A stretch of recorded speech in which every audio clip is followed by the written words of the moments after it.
Hi friends అందరికీ నేను శ్రీ శ్రీ నాగదేవత అమ్మవారి టెంపుల్కి అయితే వచ్చానండి. ఇది మన దువ్వాడ రైల్వే స్టేషన్ ఎదురుగా కొండపైన అయితే ఈ టెంపుల్ అయితే ఉందండి.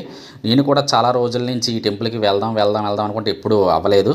ఇంకా ఈ రోజు అయితే అయ్యిందండి. అసలు జనం అయితే ఎవరూ లేరు, ఖాళీగా ఉంది ఈ టెంపుల్. నాకు కూడా కొద్దిగా దువ్వాడలో చిన్న పని మీద వచ్చి ఇలాగైతే టెంపుల్కి అయితే వచ్చానండి. అయితే ఎలాగుందనేది అయితే నేను ఫస్ట్ టైం ఈ టెంపుల్కి రావడం. ఎలాగుంది ఏంటనేది అయితే చూద్దాము. ఇంకా స్టార్ట్ అయితే చేద్దాం. పైకి వెళ్తున్నాం. వెళ్ళేటప్పుడు ఈ వీడియోకి అయితే లైక్ చేయండి, అలాగే మన ఛానల్ అయితే సబ్స్క్రైబ్ చేసుకోండి. ఇంకా ముందుగా అలా వెళ్తుండగా ముందుగా మనకి వినాయకుడి ఆలయం అయితే వచ్చిందండి. ఇంకా స్వామివారిని దర్శించుకొని ఇంకా అలా ముందుకైతే వెళ్ళాను. ఇంకా నెక్స్ట్ ఆంజనేయ స్వామి టెంపుల్ అయితే వచ్చిందండి. ఇంకా విగ్రహం ఉండే ఆంజనేయ స్వామిది అయితే చాలా బాగుంది. అలాగే పక్కనే కుమారస్వామి టెంపుల్ కూడా అయితే ఉందండి.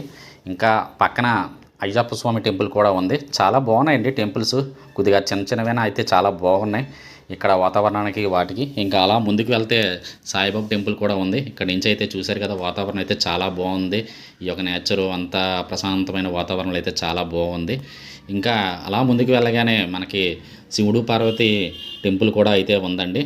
ఇంకా చాలా అయితే బాగుంది. ఇంక ఈ ప్రశాంతమైన వాతావరణంలో ఇంకా అలా ముందుకు వెళ్తుండగా మనకి శ్రీ నాగదేవత అమ్మవారి ముఖద్వారం అయితే వచ్చిందండి. ఇంకా అలా మీదకి వెళ్తుంటే ఇంకా వెళ్తున్నాం. ఇంకా ఈ వీడియో ఎలాగున్నదైతే కామెంట్ చేయండి. ఇంకా మన ముందుకు వెళ్తుంటే మనకి శివయ్య విగ్రహం అయితే కనిపించింది. ఇక్కడ ఈ ఫొటోస్కి అంతా ఈ వ్యూ పాయింట్ అంతా చాలా బాగుంది. సిటీ మొత్తం ఇక్కడ నుంచి అయితే మనం చూడవచ్చు. చాలా అయితే బాగుంది. ఇంకా మీ ఎవరైనా విజిట్ చేయాలనుకుంటే చెయ్యండి. ఇది మన దువ్వాడ రైల్వే స్టేషన్ ఏదో కొండపైన అయితే ఉంది టెంపుల్. ఇంకా టెంపుల్కి అయితే నాగదేవత అమ్మవారి టెంపుల్ అయితే క్లోజ్లో ఉందండి. ఇంకా వెళ్ళినప్పటికీ ఇంకేం చేస్తామని చెప్పి ఇంకా నేను రిటర్న్ అయితే వెనక్కి వస్తామండి. ఇంకా నేను వచ్చినప్పటికైతే అసలు ఎవరూ లేరండి జనం. ఇంకా నేనే అలాగ వెళ్ళి చూసి అయితే వచ్చాను. ఇంకా వీడియో నచ్చితే లైక్, షేర్ అండ్ సబ్స్క్రైబ్